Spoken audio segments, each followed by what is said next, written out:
Magna Carta, the Great Charter of Liberties, sealed on the 15th of June 1215, is a seminal document in English history. Forced upon King John by rebellious barons, it established that there were limits to what a king could and could not do, that no one was above the law. A key moment in the Magna Carta story was the opening of London's gates to the rebels without a fight.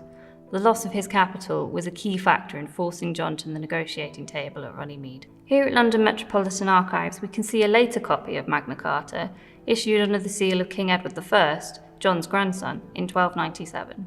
To learn more about London's role in this story, I've come to meet with Tom Ferber. So Tom, why did London join with the rebel barons? So what we see really is that all manner of different people are disgruntled with King John. All manner of people are really at their wits' end about how to kind of carry on their business and carry on their lives under his rule. London at this time is a centre of commerce. It's an important centre of wealth in England at this time. And really what we get from the sources, this and others besides, is just really that business can't go on. Business can't go on as usual under King John.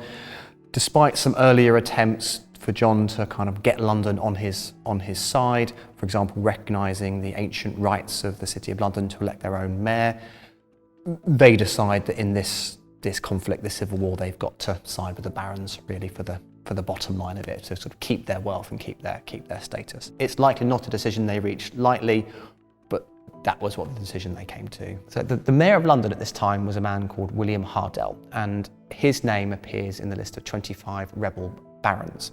We can think of the mayor as maybe a figurehead representing something like the popular opinion amongst the merchant class, amongst the wealthy class at this time.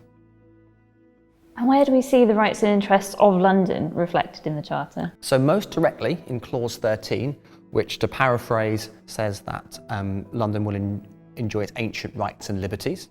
But we also hear an allusion to the business of Londoners in Clause 33. And Clause 33 is slightly surprising. We think of Magna Carta as a very high-minded document that deals with liberties and rights, and it's often interpreted that way by historians and in the popular imagination. But Clause 33 is about fishing and ships going up and down the Thames. So what we see at this time is that there are fish weirs, so fishing traps effectively, all along the River Thames. These are silting up the river, these are obstructing the free travel of goods and other things up and down the river. And this is just a real problem for commerce and wealth and the everyday business of people working in the capital. So getting these removed was a big win for the merchant class. You can think of it as their reward for supporting the barons. The historian David Carpenter in particular has pointed this out. This is the quid pro quo that they were engaged in. So what happened in London after Magna Carta was sealed? Magna Carta is sealed in 1215, and John almost immediately goes back on his word. By reneging on the Magna Carta, a civil war ensues, and throughout this civil war, London is a very important part of the rebel camp. So John dies in the civil war quite early on, not from action on the battlefield, but from ill health. And at this point, a settlement is reached between William Marshal, who is the deputy or the regent of John's son, Henry III, and a settlement was issued at Kingston. Some of the most radical clauses are shorn from the Magna Carta, and the Magna Carta then becomes the sort of starting point of the reign of Henry III. So we think of Magna Carta as being sealed in 1215, but this one is from 1297. Why is that? So we think we've touched on this a bit already. We can see Magna Carta going through different phases and iterations.